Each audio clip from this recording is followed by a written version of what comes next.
Hey guys, welcome back to my channel. Today I have the new Mercedes C43 AMG.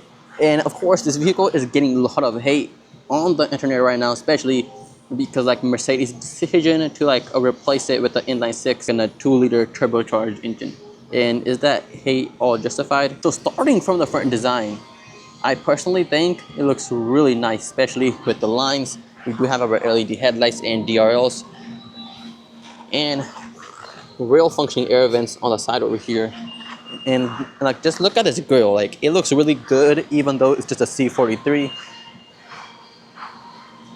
We do have these 20-inch blacked out rims with adaptive suspension, and look at those massive AMG brakes, and those holders look really nice. And of course this does have the electrified turbo, which I will go over in a bit.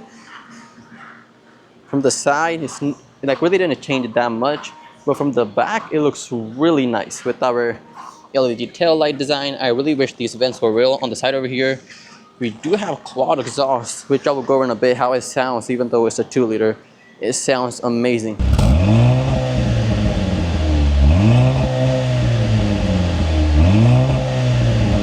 What you just heard was this hand-built 2-liter electrically turbocharged 4-cylinder inline, which makes a whopping 416 horsepower and 369 pound-feet of torque.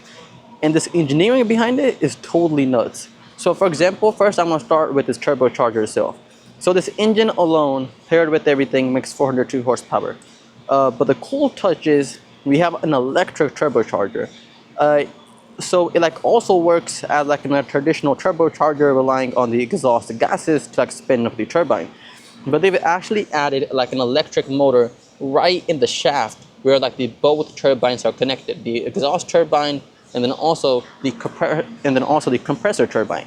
What that does is that once we are first starting up the vehicle, we don't have enough exhaust gases to actually spool up the turbo. The electric motor itself can spool up the turbo to over 175,000 RPM, which is totally nuts. The part itself is totally crazy. But then we also have something called the starter generator, which is actually connected to the engine itself, which actually adds a 16 more horsepower. Well, that's mainly used once we're doing the engine start-stop, but then moving the vehicle from a red light or a complete stop, that will help it do all this. This engine is getting a lot of hate, but me personally, I think it's amazing. We do get a really good amount of efficiency with this engine. At the same time, this makes 416 horsepower. In this category, we have twin turbo V6 category here. And once again, this is all hand built. And of course, it's paired to the 9-speed automatic transmission. And this does send power to all 4 wheels via the 4MATIC. And of course, we do have keyless entry. Okay guys, starting with the interior, I personally think this is one of the best all-around performance vehicles, which is pretty priced pretty reasonably, and the interior matches up to that price point. Now, of course, this is push start. We do get the traditional Mercedes key fob that we do get in their other vehicles, and it does say AMG on it. Press on the engine start stop button. Tax relief to anyone because they got me. You can hear that growl of the 2-liter. I'm still amazed how much power a small engine can make. And Mercedes did showcase that they are capable of doing this. So first of all, starting with the overall dash design of this vehicle is amazing. All soft leather going all throughout, really nice ambient lighting in here, soft leather, a full metal cover for Burmester audio system. The only thing I don't like is the handle, which we use to actually shut the door. It's actually kind of flimsy. Something went wrong. Sorry about that. The assistant settings came on, and the only thing I don't like is this. As you can see, the flexing is quite bad, and this is the part we're gonna hold it and close the door. This is one of the major flaws in this vehicle with the interior. Other than that, I personally think it's really nice. We do have real wood trimming going all throughout the dash, as well as our ambient lighting and full leather wrapped dashboard. These amazing seats. They do have really nice design. I really wish they did say AMG on the headrest, but unfortunately it doesn't say that. We do have this heated leather wrapped steering wheel with our AMG logo right over here. And on this side, I can adjust all of my settings. For my infotainment system, I can adjust the audio. And one thing I don't like is this thing. I mean, it's amazing, don't get me wrong, but I really wish it did have some soft leather over it to give it that nice design. On this side, I can adjust my adaptive cruise control. We do have automatic braking, lane keep assist, And on this side, I can adjust my driver display, which I will go over in a bit. And then here is our really nice controls that I can use to adjust everything. One press over here turns off my traction control, and also brings up more settings on the infotainment system. And if I do this, the exhaust valves open up. I can now hear the exhaust a little bit better. I'm gonna actually do this. I'm gonna turn off the HVAC controls. Okay, and now I'm gonna floor it. And now I'm gonna press this. Like we get like a really big difference. And the cool part is it just happens with a touch of a button. Once I'm driving, I just want to show off. I can just press this and I'm good to go. Starting off with the driver display, I've said this before, it has one of the best in the industry, especially with their design. We do have our AMG logo popping out right over there. I can adjust this. So if I do go this on the side here, I can go like this, go through the middle section, my setup, my temperature, radio, and if I press this, if I press the home button, it brings out like this. I can go through super sport, sport, classic. I don't know, but me personally, I just like the classic design a little bit better. I like the physical gauges that we do get.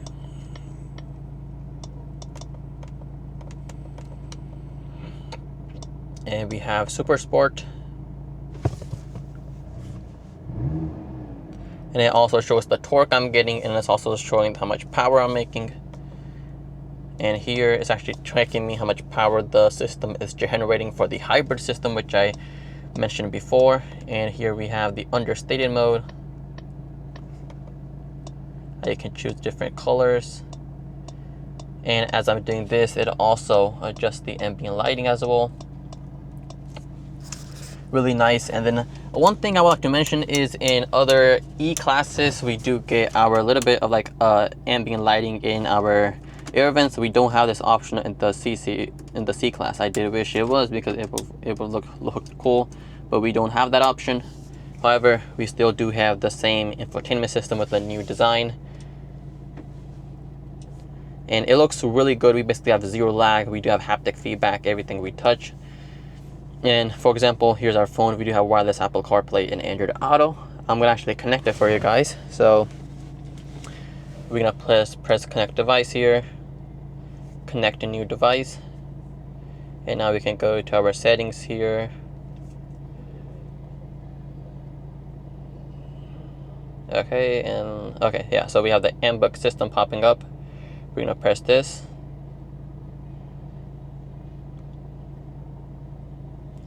Give it around a minute or so for it to pop up.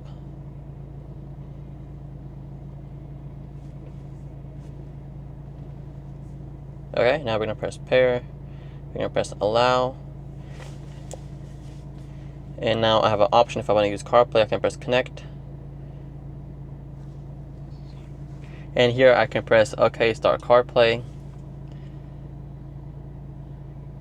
And I can also download an app called the Ambient system on my phone, and that will basically kind of just like allow me to control the vehicle settings and all that stuff. So as you can see, CarPlay is currently on, and it's actually really big. And of course I can use my own Apple map system here, and zero lag. But if you don't want to use Apple Maps, I can also use Google Maps. If you do have it downloaded on your phone, it should still pop open like this. If you're a Waze guy, I can press on Waze, and there you go, we have Waze coming on. I can stream audio and everything. So this automatically should just pop out once you basically just press the top button right over here, because CarPlay is connected. There you go, it pops open like this.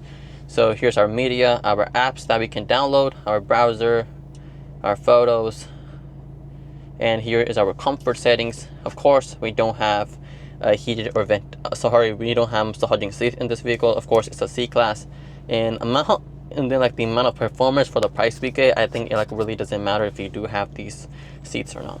Here I can adjust my ambient lighting. I can also adjust it on on my driver display as well. Our brightness, we do have our different effects. So as I'm adjusting my temperature, it should actually change how everything moves with the lighting. So it's really nice. And here is our AMG performance page.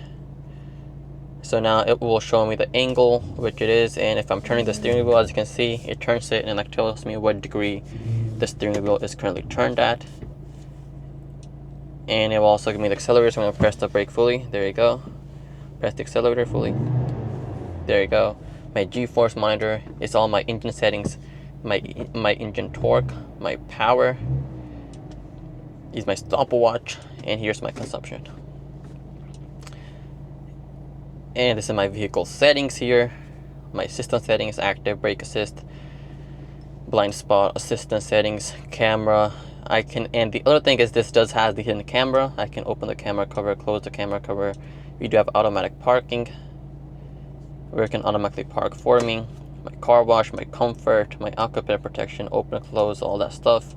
Here's my lighting settings, my ambient, my exterior lightings, my systems and info, all that. As you can see, zero lag. However, this kind of the interface doesn't look the best, but like once you get used to it, it's really good. And then like since this new system, we really don't have physical controls for the climate. These controls always stay on. It doesn't matter what you're doing. I can adjust the temperature. I can adjust the fan speed. And we do have a dual climate system as well, so I can adjust the system on both sides. My front defrost, air circulation. If I press the climate menu, then it will bring up more controls where I want the airflow going to and all that stuff. So super easy, super smooth, and easy to use. We do have some physical controls right over here. I can adjust the volume. Here I can turn the volume off, for like turn the display off. My flasher lights in here, if I press this will just like bring me functions that are easy to just check for your vehicle. Parktronic, car wash mode, block trunk access, and this brings up the 360-degree camera, the rear view camera.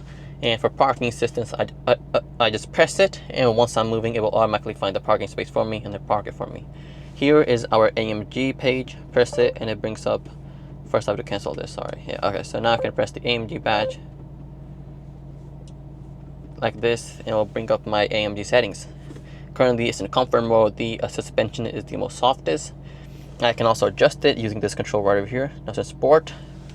One more time, we have sport plus the exhaust change and sub. I can press this and put it into manual mode. Currently it's in drive, but I can put it into manual mode. And I can also adjust everything. So like let's say I want everything to be the most kind of just like the most powerful, but I still want like in a soft ride. I can put this into comfort settings for the suspension and put everything in normal, in sport. So if I dynamic is for the drive, the most aggressive one I can put into. And here in the AMG Dynamics, we have Pro, which is the kind of like the best one we can. So yeah, really easy to use, and I really do like these control knobs right over here. Really nice animation. And we have a little bit like carbon fiber going on. And the good thing about it is instead of putting panel black is it wouldn't attract any fingerprints or dust. This goes in like this. We have two cup holders, a USB-C port, and we don't have a wireless charging pad that's available, but it's not standard. And our armrest opens up like this, both sides. So if I have an arm right over here, the other passenger can still kind of open their side over here. We do have two USB-C ports. And we also have ambient lighting up here as well. A small sunroof. Okay, so guys, so in the second row seats of the C43, I'm 6 feet. I'm pretty comfortable in here. It's not the most comfortable vehicle, but other than that, I have a pretty decent amount of legroom, really good amount of headroom, and then the front seat is currently in the driver position. Really nice header going on, ambient lighting in between. Two simple air vents in here. We don't have our very own climate controls. We don't have heated seats, and we do have a simple armrest. And if I do pull it out like this, and we have two cup holders, and I can just go like this. And if you want have like your kids put your tablets or something, I can just open up like this. One more time, it brings out the cup holders. Okay, so I have the rear trunk open. As you can see, I have quite a decent amount of room in here, and I can fold the seats right over here, which I will go over in a bit. And as well, unfortunately, we don't have a spare tire. We do have quite a lot of room in here, but we don't have a spare tire. Instead, we get the air pump. And to fold the seats, I simply just hold, and there you go. Now they fall, now they're folded. But unfortunately, if I do fold them, I still do have to come here and then manually lift the seats back into place. So is this vehicle actually worth it? The starting price is around 67K, and then the one I currently have right now is on sale at 60K for Gold Luxury Auto Groups, but this does have the premium package.